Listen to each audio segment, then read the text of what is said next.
Que as palavras do Santo Evangelho perdoem os nossos pecados. Como eu havia dito ontem para vocês, aquele chamado Sermão da Montanha terminou, encerrou-se ontem. E aqui fala que quando Jesus ele desce do monte, uma multidão seguia. Então significa que o povo entendeu, né? Eles aderiram. Nós queremos então te seguir, nós queremos ser santos então. Queremos a fidelidade. E interessante que São Mateus já coloca logo de cara um leproso. E a lepra, ela é uma doença terrível. Se não houver cuidado, ela destrói a pessoa por inteiro. Imagine se você pegar lá entrar na internet e ver as imagens, né, das pessoas que estão com lepra, são imagens terríveis.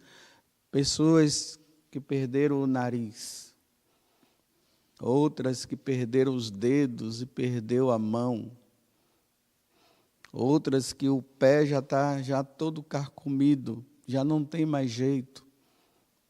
Graças a Deus a ciência ela teve um avanço muito grande. Hoje já se tem como cuidar desta doença, né? Mas imagina isso no tempo de Jesus, que não tinha médicos assim especializados para esse tipo de doença. Então as pessoas elas eram jogadas, né? Eram colocadas em lugares bem distantes. Elas não tinham contato com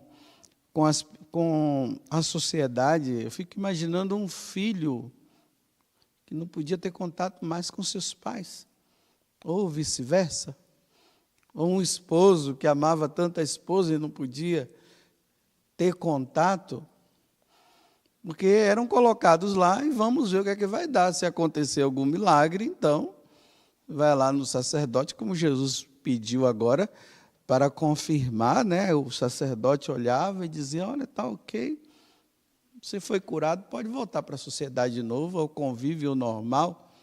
Mas enquanto isso não acontecia, a pessoa tinha que ficar lá. E ali tinha que morrer, né? E como vocês já sabem, quando um leproso se deparava com uma pessoa que estava sã, ela tinha que gritar: lepra, lepra, lepra. E andavam com um sino para bater, porque assim a pessoa saía correndo, né? Porque não podia ficar perto. E Jesus ele quebra toda essa situação, que ele até pega no homem, né? Toca no homem, e o homem ele fica purificado. E aqui tem essa atitude dele. Ele vai diante de Jesus, se ajoelha. Esse se ajoelhar significa, ele reconhece agora que aquele homem que está ali não é uma pessoa qualquer, é Deus, para se ajoelhar. E ele faz, né, essa humilde oração: Senhor, se queres, se tu queres, tu tens o poder de me purificar. E Jesus estendeu a mão, tocou e disse: eu quero, fica limpo. E ele ficou limpo.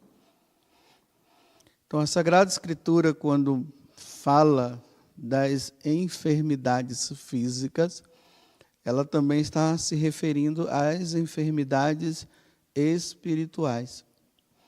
E a pior enfermidade para um homem é o pecado.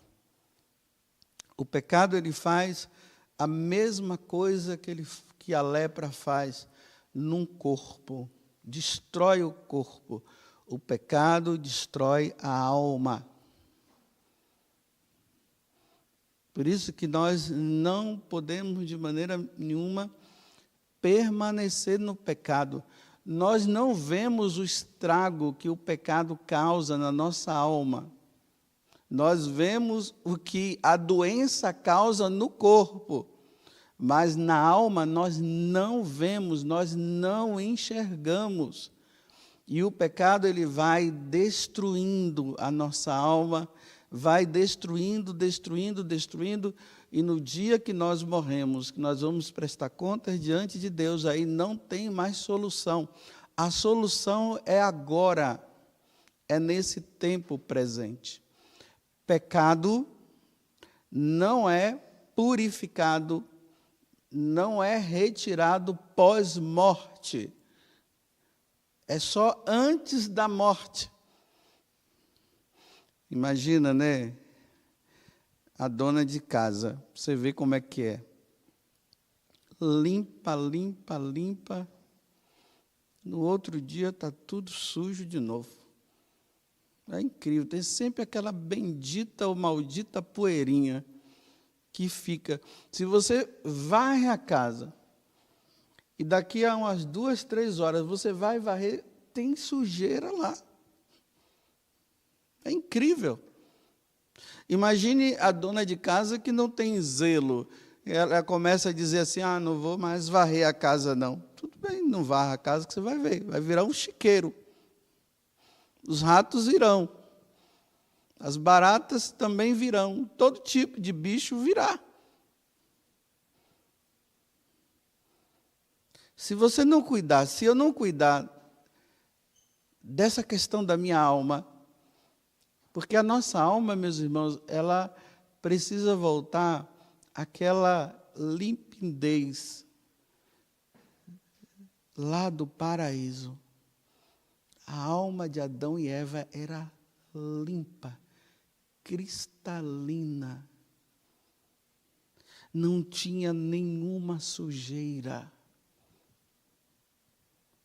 O pecado original destruiu, ficou suja. O que foi que aconteceu depois que a alma deles ficou suja? Foram expulsos do paraíso. No paraíso ninguém fica com a alma suja, não. Ninguém vai para o paraíso com a alma suja. Tem que limpar. E aí, a gente observa, né? Só existe 2 formas de nós deixarmos a nossa alma limpa. Para o pagão, é o batismo. Então, aquele que não foi batizado, ele está com a alma suja. Quando ele se batiza, a alma dele volta ao estado de inocência original. É até interessante, né, que uma pessoa que morre num estado, uma pessoa que está em pecado, não é batizada, vamos dizer um adulto, né? Se ela morre, se ela é batizada e ela morre, ela vai direto para o céu. Imagina, a pessoa está ali, ela é batizada, em seguida ela morre, ela vai direto para o céu, não vai para o purgatório, não. A alma está limpa, limpa, limpa, o batismo limpa. Só que depois do batismo, a nossa inteligência, ela fica obscurecida. Por isso que é difícil para nós entendermos as coisas de Deus. Nós precisamos contar com a graça de Deus, é um esforço nosso. Deus nos dá a graça, nós vamos nos esforçando numa leitura, numa vida de oração, aí nós vamos tendo a compreensão das coisas de Deus. E aí nós vamos tendo noção do que é o certo e do que é o errado. E a outra coisa que o pecado causou é que a nossa vontade, ela ficou enfraquecida. É por isso que a gente tenta e de repente, né, a gente faz uns propósitos por aí, eu não vou mais mentir, de repente está mentindo. Não vou ficar com raiva. Não faz esse propósito, não. Você diz, eu vou tentar, vou lutar, porque ainda mais que a raiva não depende de você, depende das pessoas que estão ao seu lado, né? Elas que fazem você ficar com raiva. São elas que fazem a gente ficar com raiva. Então, a nossa vontade, ela fica enfraquecida. Então, pós-batismo, nós vamos ter que buscar a confissão, porque aqui é a segunda solução. Para o pagão, o batismo. Para o cristão, o confessionário. Não tem jeito. Existem pecados que nós vamos lutar com ele até a morte. Mas aqui eu não estou nem me referindo à questão de pecado mortal, porque o pecado mortal ele tem que ser eliminado da nossa vida. Eu estou dizendo esses pecados veniais que vão acontecendo no nosso dia a dia, né? Uma raivazinha que acontece, um mau pensamento que vem, essas coisas vão nos acompanhar e nós vamos ter que lutar.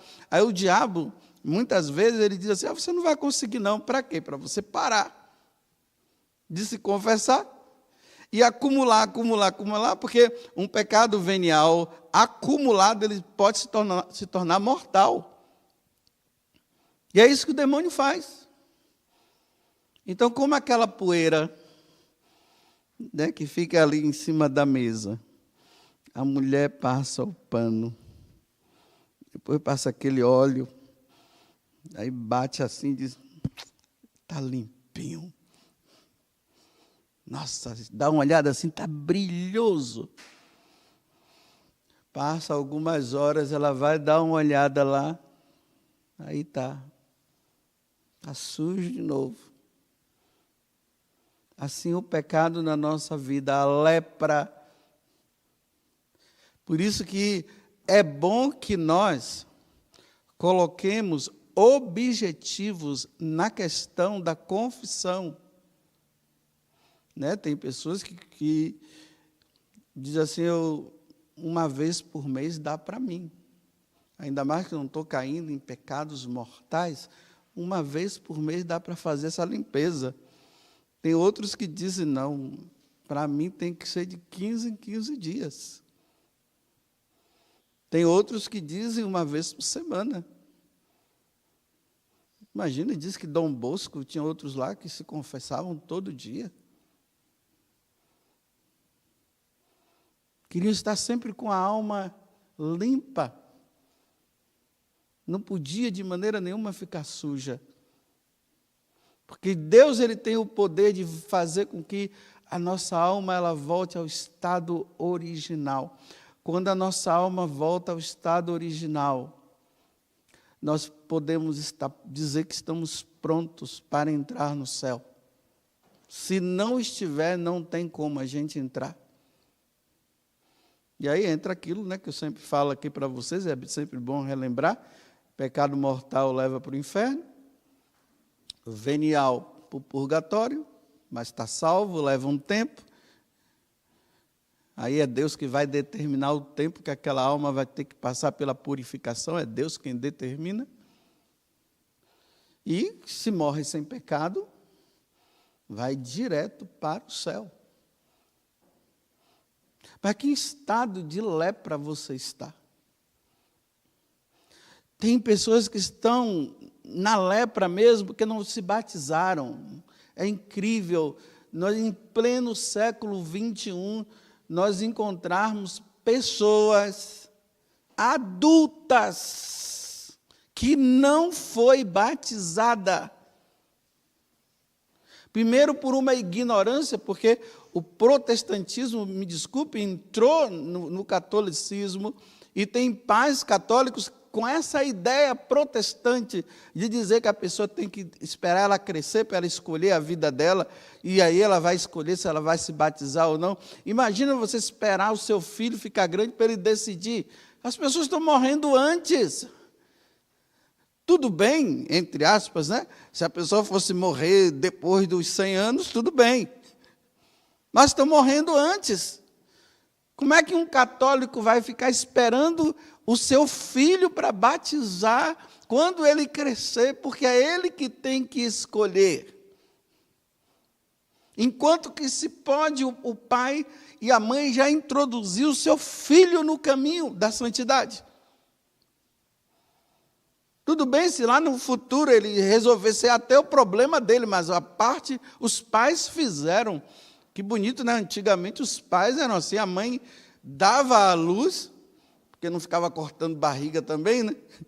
Dava à luz, o parto era natural, e às vezes no mesmo dia já levava para a igreja para ser batizado, porque já queria que o filho já entrasse em estado de graça. Imagine você ficar deixando o seu filho em estado de desgraça até quando ele quiser.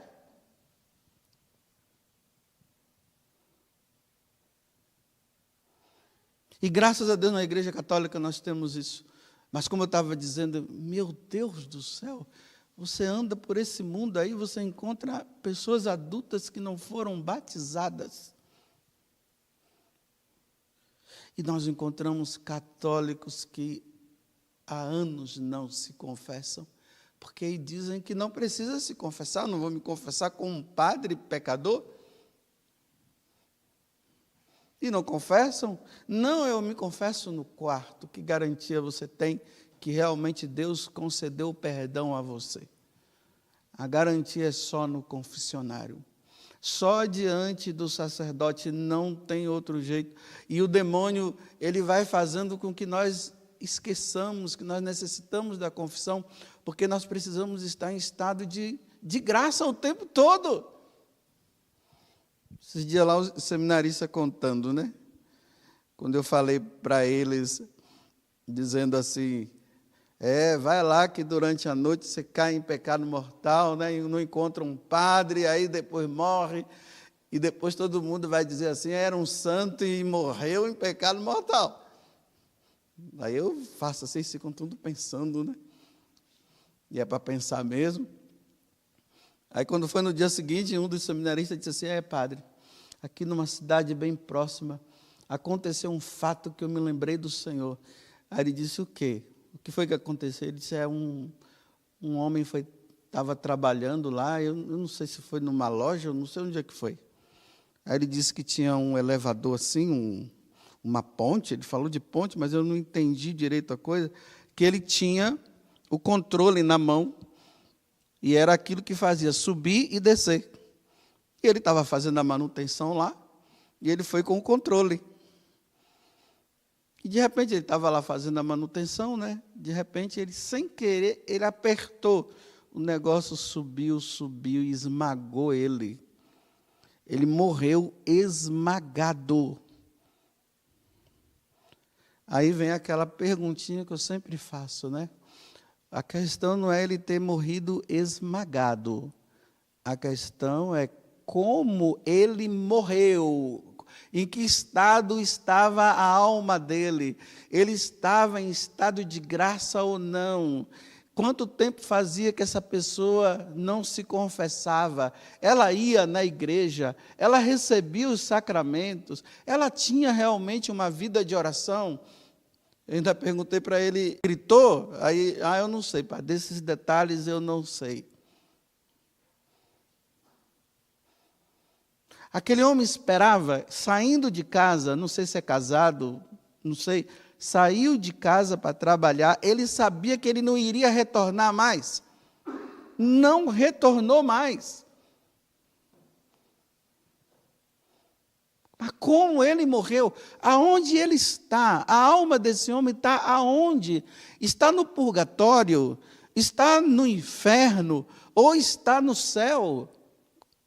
Isso vai depender de como ele estava. Eu só sei que esse leproso, quando ele viu Jesus, ele já, olha, o Senhor tem, se o Senhor quiser, pode me curar. Ou seja, Senhor, o Senhor sabe, eu estou em pecado, o Senhor pode tirar o meu pecado. É assim que nós devemos andar.